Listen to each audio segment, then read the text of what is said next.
Kira, Chapter 5. Sammy was the calmest baby in the world. He hardly ever cried. Lynn took care of me, and I took care of Sammy, and we all took care of one another. It's hard to believe that for the next couple of years, nothing happened. It was wonderful. We spent all our spare time with one another. In my sister's diary entries from those years, she chronicled what days Sammy learned how to walk and talk, what our homework assignments were every night, what time our parents got home from work, and any other details she could think of. She had the neatest handwriting in the world. Sometimes I would watch her write in her diary, and I was amazed at how perfect her writing was. Occasionally, my uncle brought us on camping trips. Lynn said that his camping trips were the most fun thing she ever did. I agreed with her about that. She asked me, "Do you agree with me all the time just because I say so, or because you really truly agree with me?" I didn't see the difference between the two things, so I just said I didn't know. Sometimes, in case she became a famous writer, Lynn practiced writing little stories in her diary. Once upon a time, a funny witch cast a spell on all the world's creatures. Suddenly, all the animals that used to be able to fly could only walk, and all the animals that used to walk could now fly. So you saw horses soaring through the sky and preening on rooftops. You saw birds by the thousands running through the streets and along highways. And the fish? Don't even mention the fish. The fish learned to drive, and the humans lived in the sea. The end. I think the whole reason she wrote that story was that she loved the idea of living in the sea. That was one thing that never varied about Lynn, her love of the sea. Living by the sea in California was what she looked forward to second most in her life, after going to college. Owning our own home was third for her, and first for our mother. Every week that passed was nearly the same. School was boring, homework was boring. Playing with my brother and sister was fun. That's the way the days went, with no surprises. Everything started to change the winter I was 10 and a half. One unusually warm day in January, all the kids from the apartments were playing dodgeball after school. Lynn was in charge, as always. She said, "Katie, you stand there. Toshi, you stand here," and so on. She chose a little boy to stand in the middle. The boy flung the ball at Lynn. That wasn't very smart, because Lynn was quick. But the ball flew up and hit her chest. She staggered back. Everyone except me laughed. My sister got almost cross-eyed, and everybody laughed more.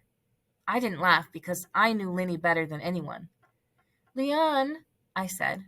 I ran over to her. She swayed a bit, but said, "I'm fine." "What happened?" "I don't know. It seemed swirly for a second." "What seemed swirly?" "Everything." I followed her inside. She went right to bed and slept through dinner. She wasn't able to help me with my homework that night, and that worried her. I got straight C's at school. So far, I had never gotten a B or a D in any subject. My father said that C stood for consistency, and that he was very proud of me so long as I was doing my best. I guess that in terms of grades, I was just as consistent as Lynn, which was just as consistent as Lynn was, which, when you thought about it, was surely something to be proud of. Lynn got straight A's. She loved school. The next day, however, she didn't go to school. Even when she was sick, she usually begged our mother to let her go to school. This was the first time I'd ever seen her happy to stay home. When I got home, a doctor was just leaving. Mrs. Kanagawa was there. She said the doctor had put Lynn on iron pills. At dinner that night, my father said he thought maybe Lynn just took after our mother, who used to get tired a lot. In fact, my mother said that once she was a child, she had spent almost the whole year in bed from fatigue. And nobody knew why. So I figured Lynn was just going through a phase, the same as my mother had. One night, though, she woke up crying. I couldn't remember Lynn crying since the day we left Iowa.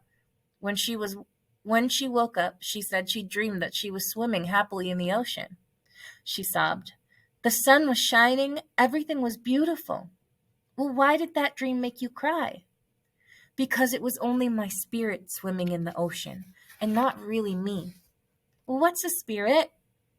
"It's the invisible part of me." I didn't understand her reasoning at all.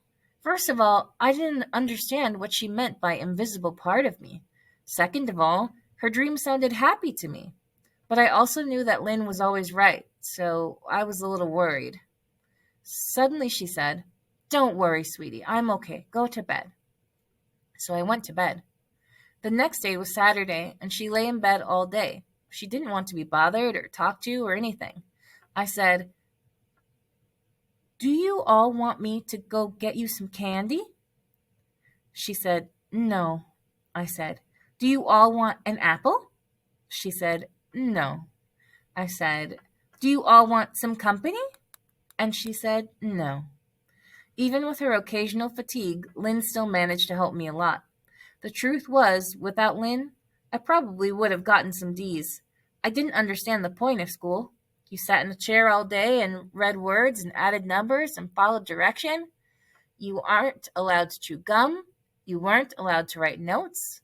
Not that I had anybody to write notes to, but still. And you weren't allowed to talk unless you knew the answers to the teacher's questions.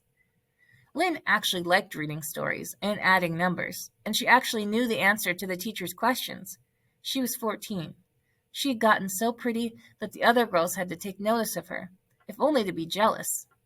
Of course, Lynn had always been very pretty. Her skin and eyes were radiant, and her hair was strong and shiny. Even though all the other girls curled their hair, she had started to wear hers straight and so long that it touched the middle of her butt. Greg, the most popular boy in her class, liked her. Finally, one of the popular girls, Amber, broke ranks and became Lynn's best friend. That is, I felt I was still Lynn's best friend, but Amber was maybe her second best friend. Amber becoming Lynn's second best friend was the other big event that winter. It did get to be a little annoying. Amber came with us everywhere. She was one of those really girly girls who paint their fingernails and even their toenails. She said she was going to be a model someday, and she walked very upright. All winter and spring, she and Lynn walked back and forth in the living room with books on their heads. Amber said, "This is the way models walk." I said, "Seems pretty ridiculous to me." I looked to Lynn for agreement, but she frowned at me.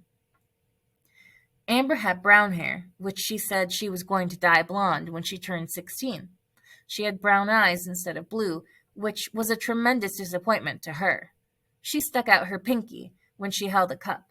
And worst of all, she was making Lynn weird. For instance, Lynn had started to wear lipstick when our parents weren't around. Many days, Lynn tried to get me to spend time with her and Amber as they walked in the living room with books on their heads, told secrets while sticking out their pinkies, or giggled in front of the mirror while experimenting with makeup. Amber hated camping, so now Lynn didn't want to go camping. The thing was, I still loved camping. I think Lynn's feelings were a little hurt that I didn't agree with her about camping anymore. I felt strange not agreeing with her. One day, when we were eating roast chicken, I ripped the thigh from the drumstick with my hands. Our parents were at work. Sammy followed my example and ripped a chicken leg in two. I said, "Let's see who can put the most food in their mouth at once." Sammy and I filled our mouths. Lynn said, "Katie, that's not very ladylike." I couldn't answer because my mouth was full. Sammy and I thought that was pretty funny. When I finally swallowed everything, Lynn looked worried. She wiped food from my chin and said firmly, "Katie, you know you're not going to be able to act like that much longer." She brought her plate to the sink and left the room. I knew that Lynn was actually trying to help me. Usually when she was trying to help me, I didn't mind. In fact, usually I was eager to please her. But this time, I didn't speak to her all the rest of that night. That was the first time I ever shunned her for a whole night. I was waiting for her to apologize, but she never did, because she didn't even notice I was shunning her. The next day, she wanted me to practice walking across the room with her and Amber. But after a while, I was bored, and said so. This hurt her feelings, which made me feel bad. One weekend, it turned out that Greg and another cute boy from Lynn and Amber's class were going to be going camping near the same place where Uncle Katsuisa used to take us. Lynn and Amber begged Uncle to take us camping that weekend, and he agreed. The thought of Amber going camping was a bizarre thought indeed. It was hard to picture her sitting around a campfire with a book on her head. She and Lynn wanted the whole family to go camping for authenticity. That is, they wanted the boys to believe that the whole family just happened to be going camping at the same time and in the same place that the boys just happened to be going camping. My parents had started to work more and more. They used to go camping sometimes, but they never thought about having fun anymore. My father was exhausted from working 90 hours a week, and my mother was exhausted from working overtime whenever she could. So they didn't go camping with us that weekend for Lynn and Amber's great boy hunt. Uncle, however, brought his whole family, even my Auntie Fumi, even my Auntie Fumi, who hated camping. She had grown chubbier and she didn't like the outdoors, maybe because it might muss her beehive hairdo. The whole time we drove, she stared worriedly at the sky, even though there were only a few white clouds. We parked the truck near the campgrounds and hiked about a mile. Auntie Fumi looked worried the whole time. She kept staring into the forest as if she thought a tree might fall on her. But she never complained. It wasn't her nature. For a while as we walked, I tried to talk to Lynn and Amber, but they were obsessed with the cute dress they had seen in a store. Instead, I walked hand in hand with Sammy, or pushed his stroller over the bumpy ground. He thought Amber was stupid too. When we found our campsite, my cousins, David and Daniel, and I helped Uncle pitch the tents.